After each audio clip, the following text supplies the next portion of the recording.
the idea is that peace reflects in different spheres of life, and peace needs to permeate all these different areas. So the family, the ecology, human rights, politics, the media, and so on. It's still, I think, quite an inspiring document put together from a conference and which was published. I published the declaration with the footnotes as a book, and a dear friend of mine made the illustration to document it. So we'll be meeting there again, hopefully, inshallah, in December. Anyone that can come, who maybe lives in the area, come and be part of that conversation. And in the evenings, I've managed to secure, because I'm one of the academic coordinators of this event, an evening slot, a late night slot for the World Intellectual Forum to discuss in India global problems. And so we'll be meeting, late after supper and going on till as late as it takes. This is modelled off the Struga poetry festivals, which I've been to in Macedonia. Struga poetry evenings begin at 10 o'clock at night, because poets like to work in the night time, you see. And so do true intellectuals. We like to stay up late and write our books and have our conversations.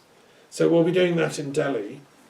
I also want to say that I've been having some interesting conversations here at the Peace Museum, European Peace Museum. We have a Dutch and a Lithuanian guest visiting, which is great, and sharing ideas and discussing across.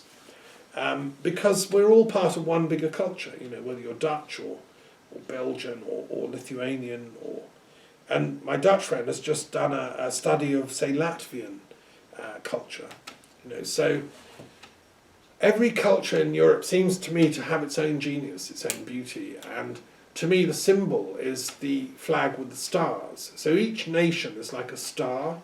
It has a radiant light about it at its best. And if you look at the history of, say, Dutch or French or German or British or Scottish or English or Welsh intellectuals, everyone has a whole bunch of geniuses in their intellectual history. European history of science and so on is amazing, and the history of philosophy and literature and poetry and art. I'd like our schools to emphasise more the geniuses of each European culture and each achievement, and then finding that they're all in common and they've all been travelling to each other's countries and visiting and learning from each other. Like Edward Herbert of Cherbury, one of my favourite British philosophers, who said that there's a common universal truth underlying all religions. He was the first intellectual in Europe to say that, really, since Cicero, perhaps. He travelled a lot in France. He went on the Grand Tour. He went to Italy. He went to Holland to help the Protestants fight the Catholics. But they weren't doing so well. The Protestants had useless generals. So he actually resigned the command. And he went to the head of the Catholic army and said, look, I can't be bothered to fight anymore. I just want to be neutral and go on a grand tour. And the general said, fine, look up my friend in Rome or wherever, Vienna. And Edward Herbert set off on his grand tour of absolute truth, left the battlefield. Having, by the way, challenged the enemy chap to a single combat to decide the war, he said, look, let's just have a single combat and get it over with. The other guy didn't accept. It was the last time that was ever done in British history, that someone had the courage to say, let's do this by single combat. And when the other guy refused, he said, oh, to hell with that, I'm leaving the battle. And he went on his grand tour, and he went all around Europe, and he ended up meeting sages and savants in every culture. And of course he comes home and writes a book on truth, because truth is universal. And he's recognised as one of the greatest philosophers of British history, and the founder of deism, which then inspired the whole kind of Newtonian, Masonic, universalist deist movement, which Lord Herbert of Cherbury is recognised as the founder of. And Voltaire and people looked on him as their saint founding saint. Well, it was only because he had this European-wide travel experience that made him think bigger than just the narrow little picture that people are stuck in. And if you look at the history of all the great thinkers of time, Pythagoras travelled everywhere. He was from Samos, but he ended up travelling to Egypt, Crete, Italy, and so on. Babylon and India, some people say. It's very possible. Look at Plato. He travelled. He was born in Athens, but he travelled to Sicily, southern Italy, Egypt, and so on and so on. Look at the great, Druids, and we know of Abaris, who went and travelled all the way to Greece and met with Pythagoras. Look at Guru Nanak, who founded the Sikhs in protest against the Hindu-Muslim wars that were going on. He travelled all directions, north, south, east and west. He went to South India, north to Tibet, east to Burma and places, and then west as far as Mecca. He went to looking for universal wisdom, and he said, look, we're all students, we're all Sikhs, which means students. Nobody has a monopoly of absolute truth, we're all students. And that came from his travels. So these are internationalists, and Muhammad too travelled, bless him. He was a merchant, he travelled to Syria. He probably travelled also as a merchant to Hira, where the Manichaeans were in the Lakhmid kingdom. That's still subject to, archaeological proof, if you want. And that gave him a bigger picture. Jesus, I think, also travelled, and where and when is a matter of discussion, but I think it's almost certain he travelled at least to Egypt and Alexandria, and was educated in the same school that Philo was teaching in, this sort of universal Hellenistic Judaism, which gave him a cosmic interpretation of the Bible, whereas other people were stuck in a much more literalist, narrow interpretation of the Bible. Jesus was a cosmopolitan intellectual from the bigger picture, and I think Mary Magdalene and his Gnostic disciples, Thomas and John, also shared that bigger vision. And that's why the Gnostic Gospels were all found in Egypt, right? And they're all written in Coptic. So, anyway, it's an exciting time to be alive, and we're now, this generation, can put together universal wisdom from all sources. We don't want to blow it by more violence. We've got to grow out of this narcissistic propensity to nationalism and warfare. And let's, instead of having a third world war, let's have a first world peace, right? Let's let the European Union do its thing. Let it set up a mediation service. Let the United Nations do its thing. They can have, I've proposed a mediation service for them that deals with intranational wars. The UN, when it was set up in 1945, is mainly designed for international wars, but most wars are now civil wars. They're breakdowns internally, and there's no mechanism in the UN to address that. So I've been in correspondence with the Secretary General and others to suggest, as a philosopher of peace, the UN needs a new intranational mediation service which would specifically focus on civil wars. Like Syria. What's the UN done about Syria? It doesn't have the mechanism because it doesn't know how to deal with civil wars. And there are many other examples. Well, it's time we got a bit more updated on the UN infrastructure and got able to deal with that. So now I want to move on and just say another thing I learned in Ljubljana, which was amazing. I happened to be visiting at a time when there's an exhibition in town on Siberian Shamanism. And I've always known about Siberian shamans and, had a respect for them since reading Mircea Eliade's great book on shamanism and meeting shamans and practicing and learning some of the techniques and things. But what was wonderful, this exhibition is in the Museum of Ethnography in downtown Ljubljana. It's on for a couple of weeks. And all the objects are in the Museum of Ethnography in St. Petersburg in Russia, which is one of the biggest museums in Russia. I've not had the pleasure to go to St. Petersburg yet, but it was founded by Tsar Nicholas II in the 1890s. I mean, he was not a bad man, old Nicholas, and he was a clever chap. And one of the things, he loved Russia, he wanted to preserve all the artifacts from the regions and stuff. So he founded this Museum of Ethnography in St. Petersburg, which has thousands and thousands of objects, sacred objects, gathered by Russian anthropologists from Siberia, and a load of them were brought down to Ljubljana, which coincided with my visit. And so there were drums. Costume was very important to the shaman. You have to have a special costume on which you can, write your psychic history, whether you're a man or a woman. And it has bells on it, has feathers, it has, ribbons and whatever, and they all have spiritual meaning and significance on your particular journeys you've done, your psychic journeys, right? The shamanic worldview was represented in the exhibition as a threefold thing.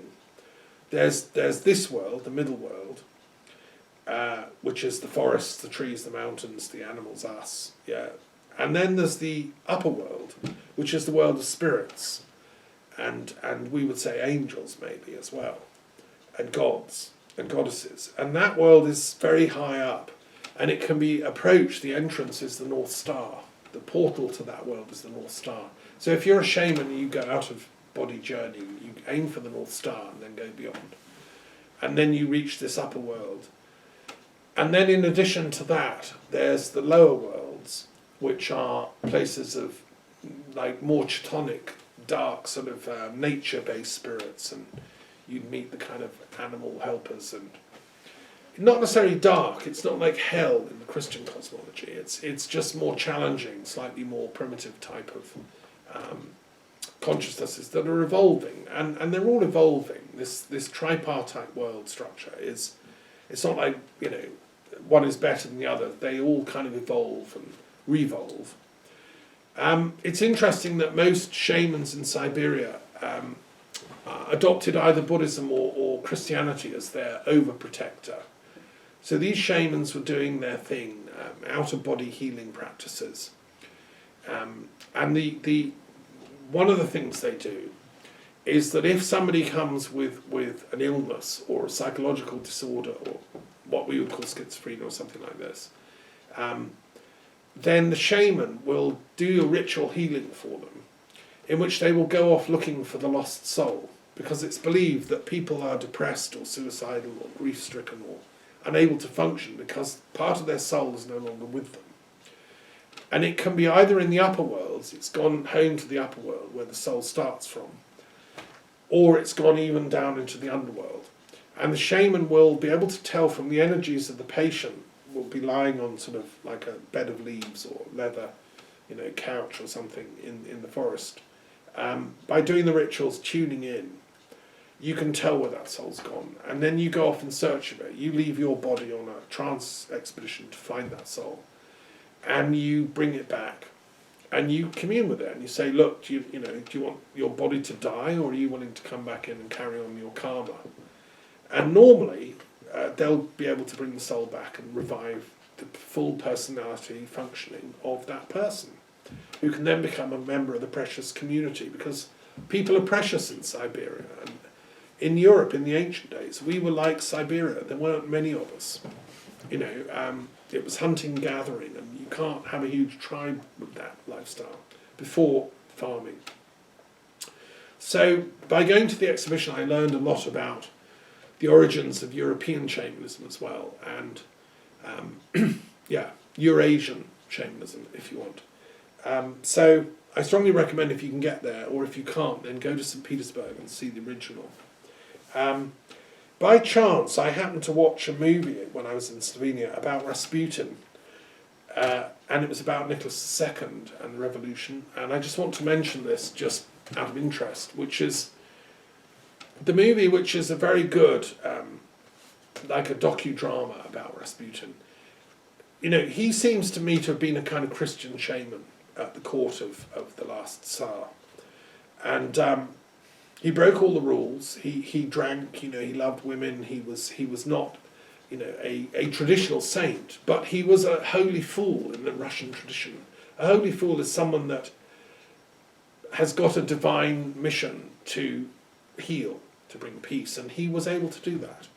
And he was advising, he was able to cure the son of the Tsar and the Tsarita, who had complex medical problems. And Rasputin was obviously a spiritual healer who was able to do this. And,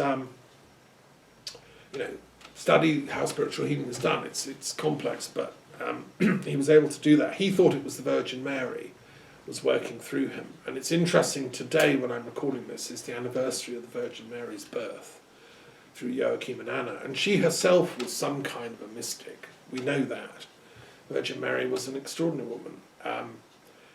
And Rasputin felt that she had called him to save Russia and to save the Tsar, which is why he left Siberia and went to Moscow and Petersburg. And and most of these shamans had adopted Christianity as like a backup to their own gods. So you didn't stop being a pagan shaman, but you accepted Christ as extra help for your own spiritual work. So they would wear a cross, they would be baptized, they would have a little crucifix in their house. Like I've got this Order of the Cross crucifix. And so Christ is also the helper of the shamans. Others in other parts of Siberia accepted the Buddha as an extra helper to the shaman work. And I'm very eclectic. I love Buddha too, so I accept Buddha too. But Rasputin, I don't think, knew much about Buddha, but he did about Christianity. And he loved the Tsar and the Tsarita, and he helped the child. He was very upset when World War I broke out, and he was trying to advise against it, really. He said, no, this is catastrophe for Russia.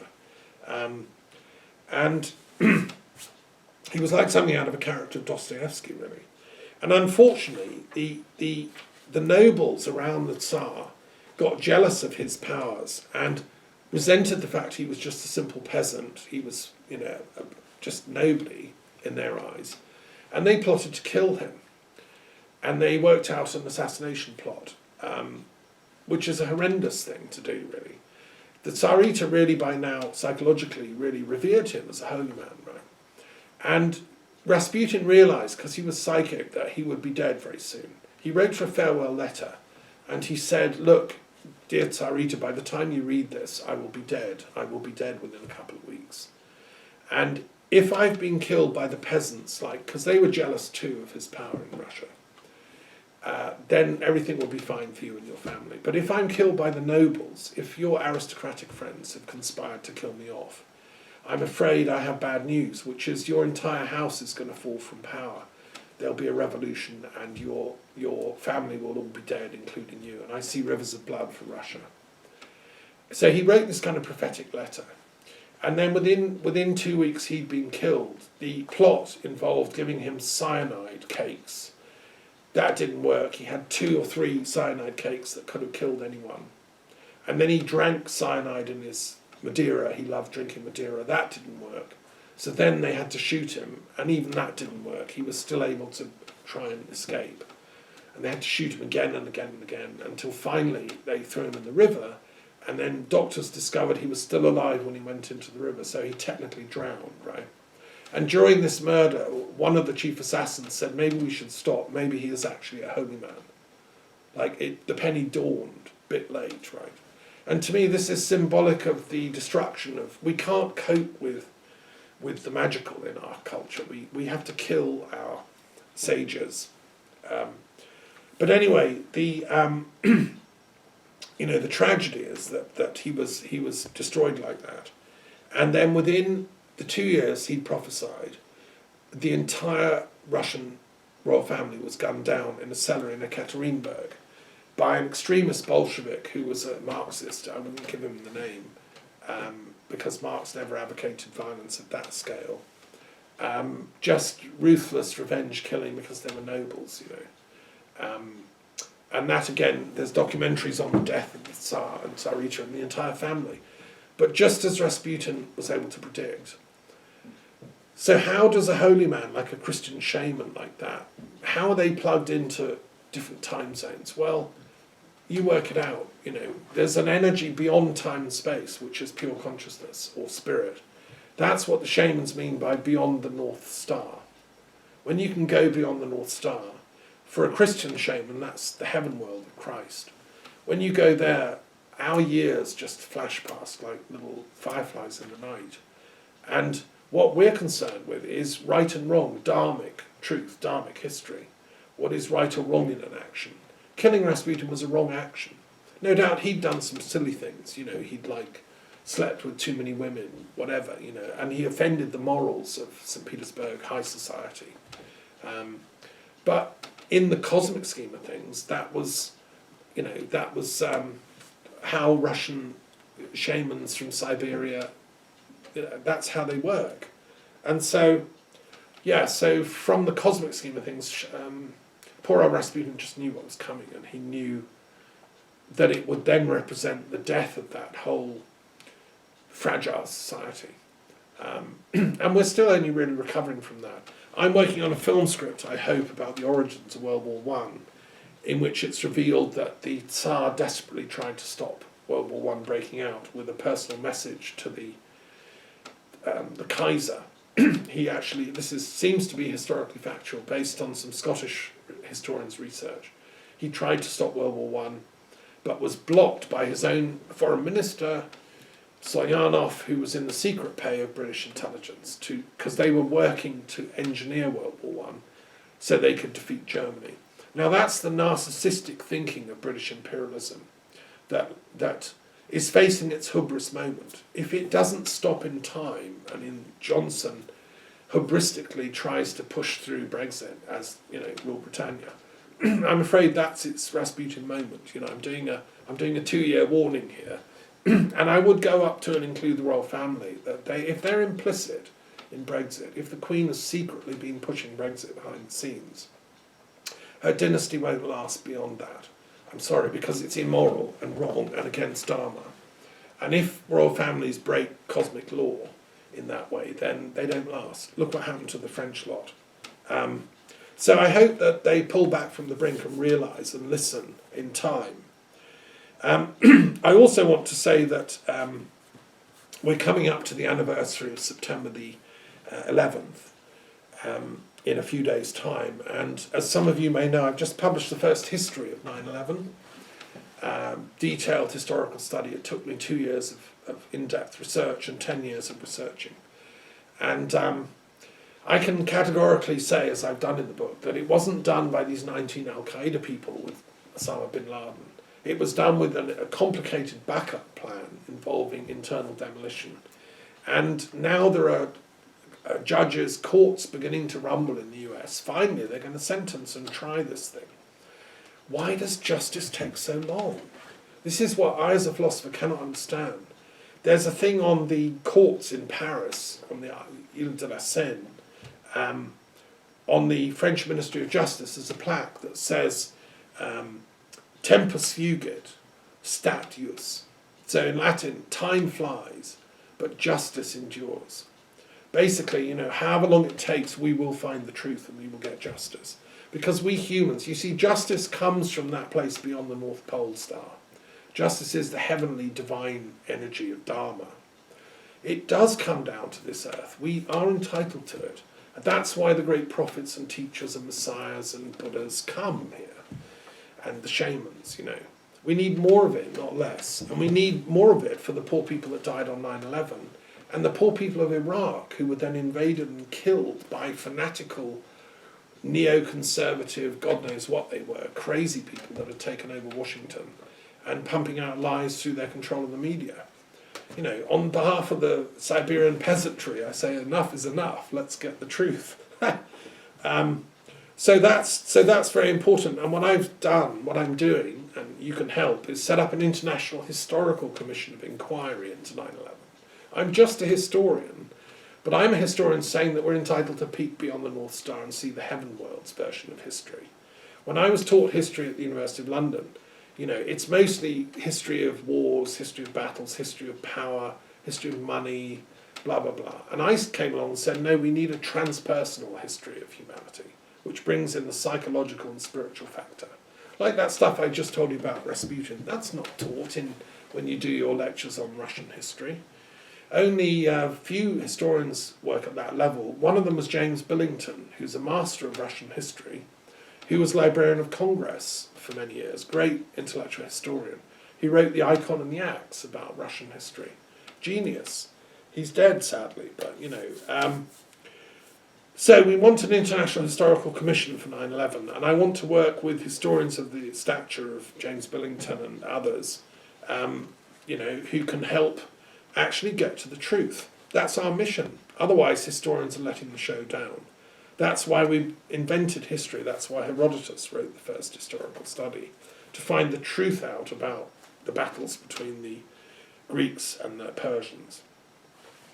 Okay, and finally I want to just finish and say that in Cobbereed there was also this... the talk I did was on the Druids, you see.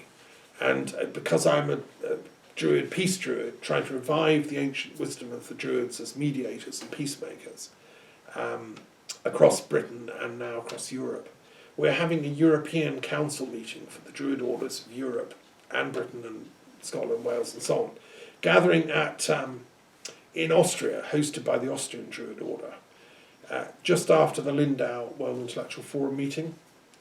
And so I'm about to publish the first ever encyclopedia of Druid studies, which will be coming out in the next couple of months. I'm finishing the research for it. The more I look into it, the more extraordinary it is. Europe had this ancient Celtic, civilization, whose priests and priestesses were these Druids, which means simply the Dharmaseers, the ones who held on to truth. And we need to revive and continue with that.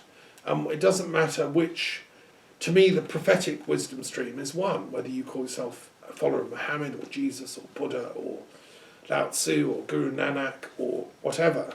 The wisdom is one. And that's what I was so pleased to be in Slovenia sharing with them, because their traditions are so similar to the Druids. It's just uncanny, really. So that's why I'm supporting Europe. This is a wisdom project, this continent. I'm with Edward Herbert of Cherbury. I'm saying let's have the wisdom tour of the best aspects of all our civilization. Let's not have World War III. Thank you very much.